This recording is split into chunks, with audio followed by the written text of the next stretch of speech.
வணக்கம். திமுக அரசு தோல்வி அடைஞ்சிருச்சு, ஆட்சி அமைக்க முடியலன்னா ஒரு டென்ஷனாக இருப்பாங்க. அவங்களும் என்னென்ன இடைஞ்சலை முதலமைச்சரான விஜய்க்கு கொடுக்கணுமோ அதை கொடுப்பாங்க. ஏன்னா அதிமுகவோட கூட்டணி வச்சு எடப்பாடி பழனிசாமி முதலமைச்சராக்கிறதுக்கான யோசனை நடந்துச்சு. சரி, எடப்பாடி பழனிசாமியை திமுக தரப்பு ஆதரிச்சா அது மிகப்பெரிய ஒரு சர்ச்சையாகும் அப்படின்னு சொல்லிட்டு 2 பேருக்கும் வேணாம், திருமாவளவனை முதலமைச்சராக்குவோம், 2 பேருமே வெளியே இருந்து ஆதரவு கொடுப்போம், விஜய் முதலமைச்சராக்கக்கூடாது அப்படின்னு சொல்லி போராடினாங்க. சரி, இந்த போராட்டங்கள் எல்லாமே தோல்வியாயிடுச்சு. இந்த தோல்வியில் தான் பார்த்தீங்கன்னா எடப்பாடி பழனிசாமி உள்ளடி வேலை பார்த்தாரு அப்படிங்கிற ஒரு கோவத்தில் தான் அதிமுக காலி பண்ணுறாரு விஜய். அதே சமயத்தில் திமுக என்ன செய்யுதுன்னா இன்னும் குடைச்சல் கொடுத்துக்கிட்டே தான் இருக்குது. அதனால தான் என்ன செய்கிறாரு, திமுக எம்எல்ஏ மார்க்கண்டேயனை தூக்குனாரு. பேசினதுக்கு சட்டமன்றத்தில் எல்லா கதவுகளையும் மூடிட்டு உள்ளே உட்கார வச்சு நம்ம பேசுகிறத கேட்க வைக்கணும், அதுதான் அவங்களுக்கு மிகப்பெரிய ஒரு தண்டனைங்கிற மாதிரி முதலமைச்சர் விஜய் பேசினார். அந்த ஒரு கரூர் பொதுக்கூட்டத்தில் பேசினார். சரி, இந்த விஷயத்துக்கு பதிலடி கொடுக்குறேன்னு சொல்லிட்டு மார்க்கண்டேயன் திமுக எம்எல்ஏ அவர் பேசினது என்னன்னா, நீங்கள் அப்படி ஒருவேளை எல்லா கதவுகளையும் சாத்திட்டு சட்டமன்றத்தில் நீங்கள் பேசுகிறீங்க அப்படின்னா கண்டிப்பாக வம்பளுப்பு வரட்டெழுப்பு தான் ஆகும், எலும்பெல்லாம் முறிஞ்சு போகும் அப்படின்னு சொல்லி அவர் பேசினார். இந்த பேச்சு மிகப்பெரிய ஒரு சர்ச்சையாச்சு. எலும்பை உடச்சிடுவேன்னு சொன்ன அந்த விஷயத்தை வச்சு அவரை கைது பண்ணி அவரை நடவடிக்கை எடுத்து சிறையிலையும் போட்டாங்க.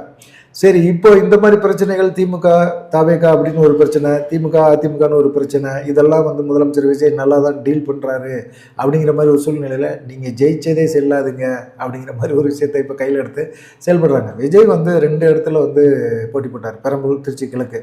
இது 2லையுமே பார்த்தீங்கன்னா வழக்கு தொடுத்துருக்குறாங்க. அதில் பார்த்தீங்கன்னா பெரம்பலூர் தொகுதியில் திமுக சார்பாக போட்டி போட்டவர் ஆர்டி சேகர் அப்படிங்கிறவர். அவர் சென்னை உயர்நீதிமன்றத்தில் ஒரு வழக்கு தொடுத்திருந்தார். ஏற்கனவே அந்த வழக்கில் தேர்தல் நடத்தை விதிமுறைகள்லாம் மீறி இருக்கு அப்படின்னு சொல்லிட்டு இது தேர்தல் வழக்காக தாக்கல் பண்ணியிருந்தார். விஜய் வெற்றி பெற்றது செல்லாதுன்னு அறிவிக்க சொல்லியிருந்தார். என்ன காரணம் அப்படின்னு ஒன்று சொல்லியிருக்கணும்ல.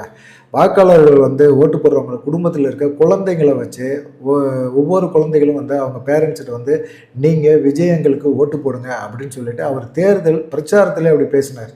கடைசி சமயத்தில் அப்படி பேசினார். ஒவ்வொரு குழந்தைங்களும் நீங்கள் உங்கள் பேரண்ட்ஸ்கிட்ட சொல்லுங்கள், விஜய் எங்களுக்கு ஓட்டு போடுங்க, விஜய் அண்ணாவுக்கு ஓட்டு போடுங்க. இப்படி ஓட்டு போட்டு வைக்கிறதுக்கு குழந்தைகளை மன ரீதியாகவோ அழுத்தம் கொடுத்தாரு அப்படிங்கிற மாதிரி. இது தேர்தல் ஆணையத்துக்கு விரோதமான ஒரு செய்கை. குழந்தைகள்கிட்ட அவங்க மூலமாக ஓட்டை வாங்குறது அப்படிங்கிறதும் மன ரீதியாகவும் குழந்தைகளோட உணர்வு ரீதியாகவும் பாதிப்பை ஏற்படுத்தியிருக்கு. அப்படி தான் விஜய் ஜெயிச்சு முதலமைச்சராக இருக்காரு அப்படின்னு சொல்லிட்டு ஆர்டி சேகர் ஒரு குற்றச்சாட்டை தேர்தல் நீதிமன்றத்தில் கொடுத்துருக்காரு. அதே போல் தேர்தல் செலவு கணக்கில் பெரம்பலூர் தொகுதியில் ஒரு 10 லட்ச ரூபா செலவில் நாங்கள் தேர்தல் அலுவலகம் அமைச்சோம் அப்படின்னு சொன்னார். உண்மையிலே 10 லட்ச ரூபாய்க்கு அவ்வளோ பெரிய அலுவலகம் அமைக்க முடியாது. 1 கோடி ரூபாய்க்கு மேலே செலவு செஞ்சுருப்பார். இதெல்லாம் திட்டம் போட்டு தான் விஜய் மறைச்சிருக்கிறாரு அப்படிங்கிற ஒரு குற்றச்சாட்டுமே ஆர்டி சேகர் வச்சிருக்காரு. அதே போல் 2011 2024 வரைக்கும் 3,44,46,642 ரூபா அரசுக்கு வருமான வரி செலுத்தலை. இதையும் அவருடைய பிரமாண பத்திரத்தில் சொல்லவே இல்லை, இந்த சம்பந்தமாகவும் சொல்லலை அப்படின்னு சொல்லி ஆர்டி சேகர் ஏற்கனவே ஒரு வழக்கு போட்டிருந்தார். இந்த வழக்கு சார்பாக சேகர் சார்பில் என்ன செஞ்சுருக்காங்க, வழக்கறிஞர் ரிச்சர்ட் வில்சன் பேசியிருந்தார். ஏற்கனவே நாங்கள் முதலமைச்சர் விஜய்க்கும் ஒரு நோட்டீஸ் அனுப்பியிருக்கோம், அதே போல் இந்திய தேர்தல் ஆணையத்துக்கும் ஒரு நோட்டீஸ் அனுப்பியிருக்கோம் அப்படின்னு சொன்னார். இந்த வழக்கை விசாரித்த நீதிபதி என்ன சொல்லியிருக்காங்க அப்படின்னா, 2 பேர்த்துக்கு மட்டும் அனுப்புனீங்களா, இன்னும் யார் யாருக்கு அனுப்பணுமோ அவங்க எல்லாத்துக்குமே அனுப்பிடுங்க. பெரம்பூர் தேர்தல் நடத்தின அதிகாரி ஒருத்தருப்பார்ல, அவருக்கு நோட்டீஸ் அனுப்புனீங்களா, அவருக்கும் அனுப்பிச்சி விட்ருங்க, அவரும் வரட்டுமே, ஆஜராகட்டுமே அப்படின்னு சொல்லிட்டு இந்த வழக்கு விசாரணை 2 வாரம் கழித்து நடக்கும் அப்படின்னு சொல்லியிருக்காங்க.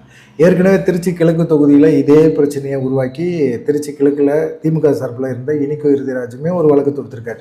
இப்போது 2 வழக்கு நடந்துகிட்டு இருக்கு. இது விஜய்க்கு சிக்கல் கொடுக்குமா அப்படின்னு பார்த்தீங்கன்னா, தேர்தல் வழக்கு தானே, ஏதாவது ஜெயித்த பிறகு ஏதாவது ஒன்று கம்ப்ளைண்ட்டை கொடுத்துட்டு தானே இருப்பாங்க அப்படிங்கிற மாதிரி இருக்குது. பார்க்கலாம் என்ன நடக்குமா அப்படிங்கிறத. நன்றி, வணக்கம். தொடர்ந்து நம்ம சேனலுக்கு ஒரு சப்போர்ட் பண்ணிக்கிட்டே இருங்க.